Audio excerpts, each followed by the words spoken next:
देखो कोटा में ना एक वाइब है यार, ये कोटा बड़ा ही शानदार है। और जब कोटा में मैं आया एंट्री लीगल रात को, तो ही पता चल गया था यहाँ की जो हवाएं है ना, उसके अंदर मोटिवेशन है आगे। तो बस मैं इतना बोलूंगा, कोटा आ रहे हो, अपने एग्जाम के लिए आ रहे हो, बट एक चीज अपने दिमाग के अंदर यहाँ पर सोच कर आना कि एग्जाम में मेहनत लो, और जिस भी एग्जाम की तुम तैयारी कर रहे हो ना, वो किस लिए बनाए, वो सिलेक्शन के लिए नहीं बनाए। वैसे हम देखो चाहते तो हम फ्री भी पढ़ा लेते यूट्यूब के ऊपर, वो कोई दिक्कत नहीं थी, बट हमारा ना एक मेन एम था कि हम बात कर रहे हैं एवरेज को टॉपर बनाने की। एवरेज बच्चा टॉपर क्यों नहीं बन रहा? देखो कंपेयर करने के लिए तो पूरी दुनिया है, आपके रिश्तेदार हैं, आपके पेरेंट्स हैं, सब हैं जो कि आपसे बोलते हैं कि यार वो शर्मा जी के लड़के के देखो उसके कितने आए, उसके कितने आए, बोलते हैं सब। तो पेरेंट्स हैं कंपेयर करने के लिए, तुम्हें कंपेयर नहीं करना है। ये चीज़ मुझे रियलाइज हुई कि कोटा जैसे शहर में बहुत ज़्यादा रिक्वायरमेंट है। तो बिल्कुल हम आज ज़रूर ऑनलाइन हैं, तो बट हम बिल्कुल प्लान करेंगे कि हम आगे आकर इस शहर में भी आए और इसके एजुकेशन सिस्टम में भी थोड़े बहुत बदलाव। तो हेलो बच्चों, स्वागत है आपका मेरे चैनल पर। और हमारे साथ है आज प्रशांत भैया। प्रशांत भैया, स्वागत है आपका हमारे चैनल पर। शुक्रिया यहाँ पर बुलाने के लिए। तो प्रशांत भैया, आज आप कोटा आए हो, बच्चे से मिले हो, तो कैसा लगा आपको कोटा के बच्चों से मिलकर? देखो कोटा में ना एक वाइब है यार, ये कोटा बड़ा ही शानदार है। और जब कोटा में मैं आया एंट्री लीगल रात को, तो ही पता चल गया था यहाँ की जो हवाएं है ना, उसके अंदर मोटिवेशन है आगे। क्योंकि स्टूडेंट्स को सुबह सुबह 7 बजे बैग टांग कर और एक कोचिंग क्लास में जाते हुए देख के एक अलग मोटिवेशन आई। और उसके बाद जो सेमिनार हुआ था, उस सेमिनार में भी इतना ज़्यादा मोटिवेशन, इतनी ज़्यादा आग। और स्टूडेंट्स को जब मैं अपनी लाइफ की स्टोरी वहाँ पर शेयर कर रहा हूँ, मैं उन्हें बता रहा हूँ ना, तो उनकी आंख में मुझे वो दिख पा रहा था कि यार ये लोग मेहनत कर रहे हैं। तो कोटा में वो बात है और बहुत बढ़िया शहर मुझे लगा, और फिर से आने का मैं प्लान करूंगा बिल्कुल। जी भैया, तो जैसे पूरा देश का बच्चा कोटा को देख रहा होता है एक बार, है ना, तो आप क्या बोलना चाहोगे? पूरे देश का बच्चा इस बार भी कोटा आने वाला होगा, तो उन बच्चों को क्या बोलना चाहोगे आप? मैं बस इतना बोलूँगा यार, देखो कोटा आओ, बिल्कुल आओ, बहुत अच्छा शहर है, बहुत सारी चीज़ें सीखने के लिए आप यहाँ पर आओगे। बट बस कोटा के देखो पॉजिटिव पॉइंट के साथ साथ कुछ नेगेटिव पॉइंट भी होते हैं। तो बस मैं इतना बोलूँगा, कोटा आ रहे हो, अपने एग्जाम के लिए आ रहे हो, बट एक चीज़ अपने दिमाग के अंदर यहाँ पर सोच कर आना कि एग्जाम में मेहनत लो, और जिस भी एग्जाम की तुम तैयारी कर रहे हो ना, वो किस लिए बनाए, वो सिलेक्शन के लिए नहीं बनाए, वो तुम्हारे लिए बनाए कि तुम कुछ करना सीखो, तुम मेहनत करना सीखो। तो लोगों की ना ऐसे परसेप्शन है कि कोटा आएंगे इतना ज्यादा कंपटीशन होगा, तो ये परसेप्शन ही गलत है। कोटा आ रहे हो, मेहनत करना सीखने के लिए आ रहे हो, सिलेक्शन के लिए नहीं आ रहे हो। बिल्कुल। जैसे बहुत सारे बच्चे कोटा आते हैं ना, और बहुत सारे बच्चों को सिलेक्शन नहीं होता भी, आप जानते हैं ना, तो उन बच्चों को क्या मैसेज देना चाहोगे आप? उनको बस मैं इतना बोलूंगा यार, सिलेक्शन नहीं हुआ तो कुछ दिन रोगे, और रोना बनता भी है, थोड़ा डिप्रेस्ड रहोगे, डिप्रेस रहना बनता भी है। क्योंकि जब गिरते हैं चोट लगती है तो दर्द होता है, और दर्द होगा तो रोगे। तो रोना कोई गलत बात नहीं है, तुम छोटे नहीं बन जाओगे, बिल्कुल रोगे यार, कुछ दिन डर लगेगा, कुछ दिन डिप्रेशन होगा, कोई दिक्कत नहीं है। बट जब 2-3 दिन के बाद बाहर निकलो ना उस डिप्रेशन से, उस डर से, तो खुद से बस इतना बोलना कि ठीक है यार, एक जंग में आ रहा हूँ, बट अभी जिंदगी की जंग बहुत लंबी है, इसमें मुझे फाइट मारनी है, और कुछ ना कुछ बड़ा करने के लिए मैं बना हूँ या बनी हूँ, बस इतना याद रखना। जी अच्छा भैया, आप अभी आपने YouTube चैनल भी लॉन्च किया था, 1 लाख प्लस फॉलोअर आपको मिले उसमें, और एक प्रोग्राम आप ला रहे हो नेक्स्ट टॉपर। नेक्स्ट टॉपर है क्या बेसिकली? देखो नेक्स्ट टॉपर ना एक पहल है, ये एक ऐसी शुरुआत है जिसमें कि हर एक एवरेज बच्चे को टॉपर बनाने की, जिसमें कि मैं, शोभित भैया, सभी स्टूडेंट्स के शोभित भैया और दिगराज सर ने मिलके एक पहल स्टार्ट करी है। होता क्या था ना कि हम एजुकेशन सेक्टर में बहुत सालों से काम कर रहे हैं, हमें अप्रोक्स 4 साल हो गए हैं, 4-4.5 साल।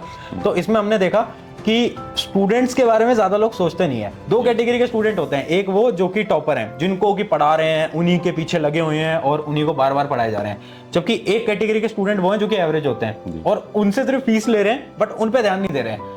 तो ये एक मेरा ऐसा एक ड्रीम था कि यार एवरेज बच्चे को भी हम टॉपर बना पाए। तो उसी का इनिशिएटिव था जिसमें कि मैंने शोभित से बात करी कि यार कुछ मिलकर करते हैं, कुछ एवरेज बच्चों के लिए करते हैं। और शोभित का जो आइडियाज, जो प्लान थे, वो बिल्कुल मेरे से अलाइन हुए। और उसके बाद फिर हमने दिगराज सर से रिक्वेस्ट करी, और दिगराज सर बहुत अच्छे टीचर हैं, और उन्होंने भी बोला कि ठीक है यार, कुछ मिलकर बनाते हैं। तो वहीं से हमने इसकी शुरुआत करी है, और बच्चों का प्यार है कि 1 लाख नहीं, अभी तो शायद 1.5 लाख के आसपास सब्सक्राइबर पहुंचा दिए हैं 3-4 दिन के अंदर।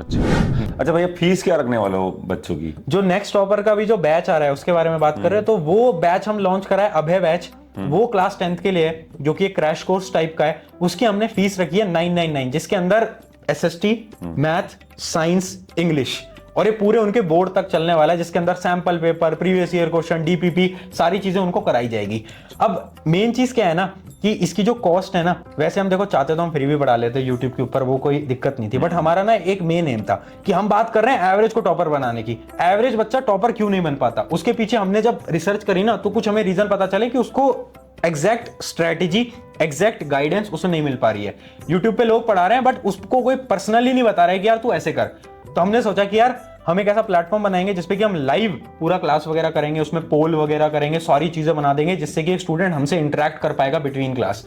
तो इसलिए हमने ये बनाया। और ये जो फीस रखी है, मैं आपको मतलब मैं बार बार इस चीज को बोल चुका हूँ यूट्यूब के ऊपर, बट फिर से बोल देता हूँ कि ये जो फीस रखी है, इसमें 80 to 90% जो कॉस्टिंग है वो टेक के पास जाती है, जितना लाइव क्लास वगैरह होती है, आपको पता होगा, स्टूडेंट्स को भी पता है आज के समय पर। और जो बाकी जो बची हुई कॉस्टिंग है, वो हमारे जो डिजाइनर हैं, जितनी भी हमारी टीम है, क्योंकि देखो हम 3 लोग सैलरी नहीं लेने वाले, हमने पहले ही दिन डिसाइड कर लिया था कि भाई सैलरी नहीं लेनी है, हमारे पास अभी इतने कोई दिक्कत नहीं है, हम अच्छा खासा खाना पीना कर रहे हैं, जिंदगी अच्छी चल रही है, हमें जरूरत नहीं है। तो हमारा मेन एम है कि हमारी जो टीम है उसको हम थोड़ा बहुत पैसा दे पाए, जिस वजह से हमने फीस रखी। जी भैया।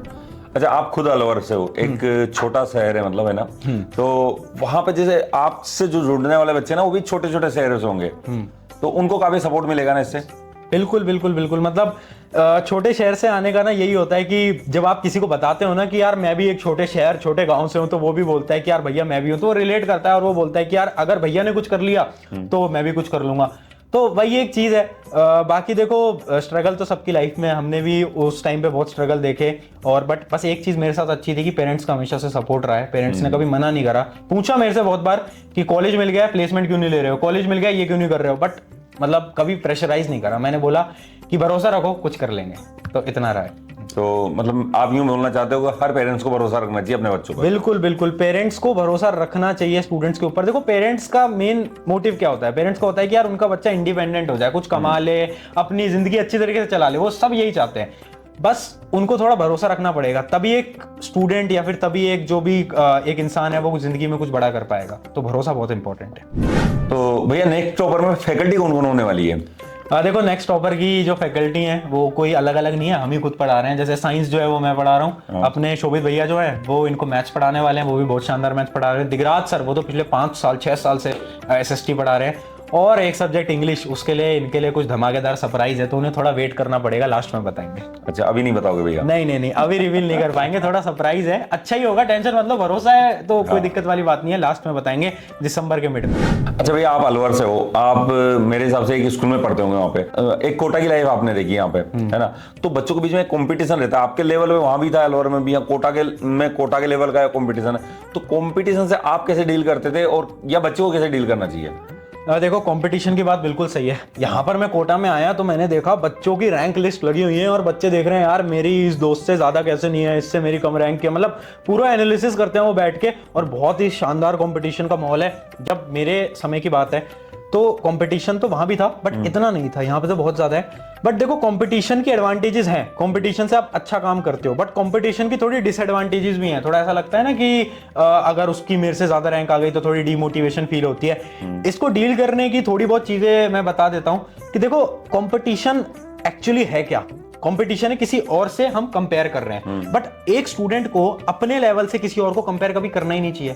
देखो कंपेयर करने के लिए तो पूरी दुनिया है, आपके रिश्तेदार हैं, आपके पेरेंट्स हैं, सब हैं जो कि आपसे बोलते हैं कि यार वो शर्मा जी के लड़के के देखो उसके कितने आए, उसके कितने आए, बोलते हैं सब। तो पेरेंट्स हैं कंपेयर करने के लिए, तुम्हें कंपेयर नहीं करना है।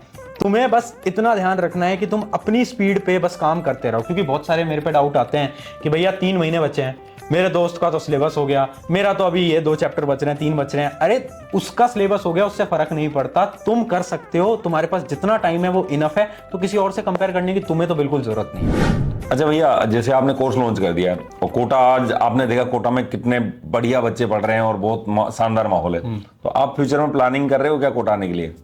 देखो जैसे अभी तो हमने बहुत इनिशियल स्टेज पे हमने स्टार्ट करा है। मेरी शोभित भाई की और दिगराज सर की जितनी बात हुई है ना, तो हमें कोई बड़ी एडटेक कंपनी नहीं बनानी जैसे कि लोग एडटेक कंपनी बनाते हैं ना, हमें ऐसा कुछ नहीं करना है, हमें फंडिंग वगैरह नहीं चाहिए, हमें एवरेज बच्चों पे फोकस करके टॉपर बनाना है। आज हम ऑनलाइन में, बिल्कुल पॉसिबल है कि कल हम ऑफलाइन में आए, हमें जरूरत दिखती है। जैसे कोटा के अंदर तो मैंने माहौल देखा है, यहाँ पर लोगों को बहुत जरूरत है मेंटोरशिप की, गाइडेंस की। जैसे मेरे से इतने स्टूडेंट वहां पर मिले और मतलब बोल रहे थे भैया यार हमें ये बताओ ये बताओ, टाइम कम था सबसे नहीं मिल पाया, बट ये चीज़ मुझे रियलाइज हुई कि कोटा जैसे शहर में बहुत ज़्यादा रिक्वायरमेंट है। तो बिल्कुल हम आज ज़रूर ऑनलाइन हैं, तो बट हम बिल्कुल प्लान करेंगे कि हम आगे आकर इस शहर में भी आए और इसके एजुकेशन सिस्टम में भी थोड़े बहुत बदलाव कर पाए। चलो बच्चों, तो भैया हो सकता है कि कोटा में भी आए फ्यूचर में। बिल्कुल बिल्कुल। तो थैंक यू सो मच भैया, और आई होप बच्चों को बहुत सारी हेल्प मिलेगी आपके इस वीडियो से। बिल्कुल शुक्रिया यहाँ पर बुलाने के लिए। Thank you.